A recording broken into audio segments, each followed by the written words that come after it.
नमस्कार, मैं राजेंद्र रंजन गायकवाड़। आज हमारे साथ सम्मानीय वी.के. जाटव साहब जो है सेवानिवृत्त जिला सत्र न्यायाधीश हैं। छत्तीसगढ़ मध्य प्रदेश में इन्होंने बहुत सारी सेवाएं दी हैं और इन सेवाओं के चलते इन्हें भारत के संविधान को लेकर प्रजातंत्र में उसकी कितनी उपयोगिता है। मैं निवेदन करूंगा कि आप बताएं कि संविधान और प्रजातंत्र एक दूसरे के पूरक हैं।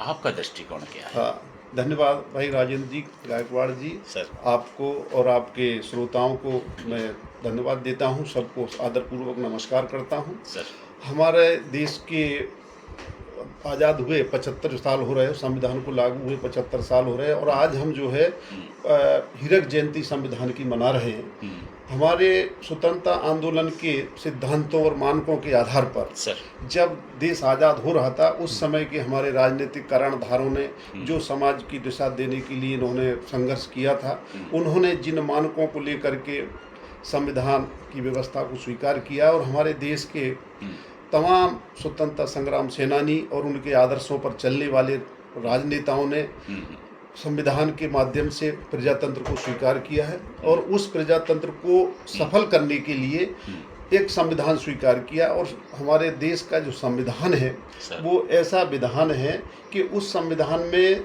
हमारे देश के प्रत्येक नागरिक की, प्रत्येक समाज की, प्रत्येक वर्ग की, प्रत्येक संस्थान की हर समस्या का समाधान है। उसको जो है संविधान में व्यवस्था दी गई है। और यदि हम जो है अपने प्रजातंत्र का विकास संविधान की भावना के अनुरूप करते तो निश्चित रूप से आज हम 75 साल की आयु में होते होते एक अच्छा प्रौढ़ प्रजातंत्र हमारा देश हो जाता। लेकिन हमारी सामाजिक संरचना और हमारे लोगों के विचारों को देखते हुए ये जो अंतर्द्वंद जो है 26 जनवरी 1950 के बाद से ही हमारे देश में चालू हुआ है। लेकिन संविधान ने अपनी कार्यप्रणाली को आगे बढ़ाते हुए समाज के विकास के लिए जो काम किए हैं, चाहे उस आर्थिक क्षेत्र हो, राजनीतिक हो, सामाजिक हो, हर क्षेत्र में प्रगति हुई है।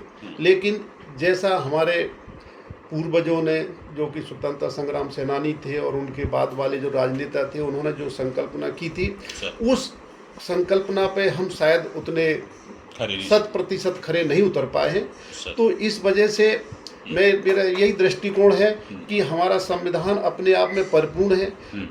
प्रत्येक नागरिक की प्रत्येक समस्या का समाधान संविधान में उपलब्ध है।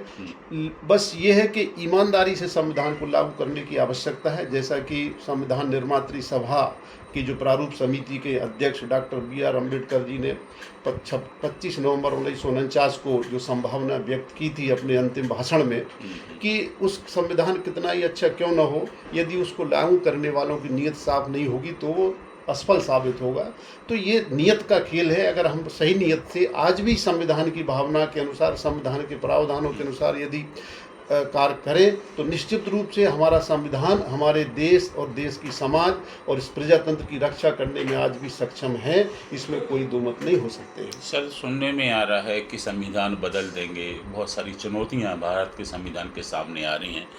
आपकी नज़र सर क्या क्या चुनौतियां हैं? संविधान के सामने निश्चित रूप से चुनौतियां हैं। देखिए क्या है, हमारे देश का जो संविधान जो बना है उसके पीछे ऐतिहासिक पृष्ठभूमि देखें तो जब यहाँ ब्रिटिश ईस्ट इंडिया कंपनी यहाँ आई और उस समय से जब ब्रिटिश पार्लियामेंट ने सबसे पहले 1773 में रेगुलेटिंग एक्ट आया, वहाँ से हमारे संविधान की यात्रा शुरू होती है। और वहाँ से जो संविधान का जो सने सने विकास हुआ है बीच बीच में जो आए, और वो जो 1857 का हमारा स्वतंत्रता आंदोलन हुआ, प्रथम स्वतंत्रता आंदोलन हुआ, उसके बाद जो सुधार हुए, संवैधानिक सुधार हुए, उन सभी संवैधानिक सुधारों का परिणाम हमारा संविधान 1950 में तक बनकर तैयार हो 49 को, जिसको हमको 26 नवंबर 1949 को हमारी संविधान सभा ने स्वीकार किया। लेकिन इसके साथ साथ हमको पैरेलल ये देखना होगा कि जब संविधान बनने की प्रक्रिया शुरू हो रही थी, जन्म जैसे हुआ था, उसी समय से संविधान की व्यवस्था को नकारने वाली शक्तियां भी उसी समानांतर में चल रही थी। और जैसे ही संविधान 1950 को लागू हुआ 26 जनवरी को, उसी समय से जो है वो शक्तियां अपना कार्य करने के लिए सक्रिय हुई और उन शक्तियों से ही संविधान को लड़ना है। और वो शक्तियां हैं क्या है, हमारे देश में जो गैर बराबरी का समाज है, हमारा समाज, क्योंकि हमने जो संविधान स्वीकार किया है वो प्रजातांत्रिक पद्धति की स्थापना करता है, लेकिन हमारा समाज जो है ना, समाज की जो संरचना है वो गैर प्रजातांत्रिक है। तो सबसे बड़ी चुनौती संविधान के सामने है कि उसको एक ऐसे समाज की व्यवस्था को संभालना है जो गैर प्रजातांत्रिक है और संविधान को प्रजातांत्रिक व्यवस्था को लेना है। तो सबसे पहली चुनौती संविधान के सामने है कि जो गैर प्रजातांत्रिक समाज है उस समाज की जीवन पद्धति को प्रजातांत्रिक करना। और फिर दूसरी चुनौती उनके सामने, प्रजातंत्र के सामने ये है कि जिन संवैधानिक संस्थाओं के द्वारा, क्योंकि संविधान जो व्यवस्था देता है वो ये देता है कि उसके जो संविधान के जो सिस्टम है, जो उसके जो संस्थान है, उन संस्थानों के माध्यम से प्रजातंत्र को मजबूत करना, और उसके लिए शासन व्यवस्था की गई है। तो संविधान के माध्यम से जिन संस्थाओं को प्रजातांत्रिक व्यवस्था को मजबूत करने के लिए जिम्मेदारी दी गई, उन संस्थानों पर ऐसे लोगों का कब्जा होता जा रहा है शुरू से ही कि वो गैर संवैधानिक व्यवस्था, गैर प्रजातांत्रिक व्यवस्था में विश्वास करते हैं। और जो आज हम देख रहे हैं वो जो जिस तरह से पाखंडवाद, गैर बराबरी की व्यवस्था जो बढ़ती जा रही है, उसको बढ़ाने को देने वाली जो शक्तियां, उन शक्तियों से लड़ना बहुत बड़ी चुनौती है। यदि हम उन शक्तियों से लड़ करके समाज को प्रजातांत्रिक नहीं बना पाए तो हमारा प्रजातंत्र सफल नहीं हो पाएगा। जैसा संविधान और प्रजातंत्र की एक जैसी चुनौतियां हैं। हाँ जी, जो संविधान की जो चुनौती है वही प्रजातंत्र की चुनौती है, क्योंकि इसीलिए हमारे देश के संविधान के बारे में जितने संविधान विशेषज्ञ लोग हैं जो संविधान की जानकारी रखते हैं, वो ये कहते हैं कि हमारे देश का संविधान बहुत महान है।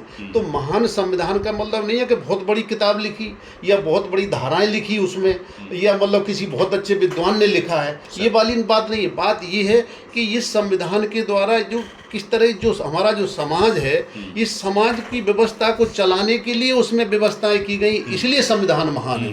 और उन चुनौतियों से लड़ने की ताकत संविधान में है, इस कारण से हमारे देश का संविधान महान है। और सवाल ये नहीं है कि मतलब संविधान बहुत अच्छी किताब लिखी, लेकिन जो चुनौतियां हमारे प्रजातंत्र के सामने है, उन चुनौतियों से लड़ने की ताकत संविधान में है और उन चुनौतियों को पर विजय प्राप्त करने की संविधान में ताकत है, इसलिए हमारे देश का संविधान महान है। सर, आप निश्चित तौर पे एक ऐसे वर्ग को प्रतिनिधित्व दे रहे हैं जिस वर्ग में संविधान को लेके, लोकतंत्र को लेके उतनी जागरूकता नहीं है। कैसे हम जागरूकता पाएं? हाँ, ये सबसे बड़ी चुनौती है हमारे, हम जिस समाज के अनुसूचित जाति समाज से आते हैं, वंचित वर्ग के हम लोग हैं, तो निश्चित रूप से हम लोगों के सामने, हमारे समाज के सामने सबसे बड़ी चुनौती ये है कि एक तो हमारे साथ जो हजारों साल तक जो है भेदभाव की नीति अपनाई गई, उस भेदभाव की नीति के कारण अवसरों से वंचित रहे, क्योंकि अवसर हमको मिला नहीं।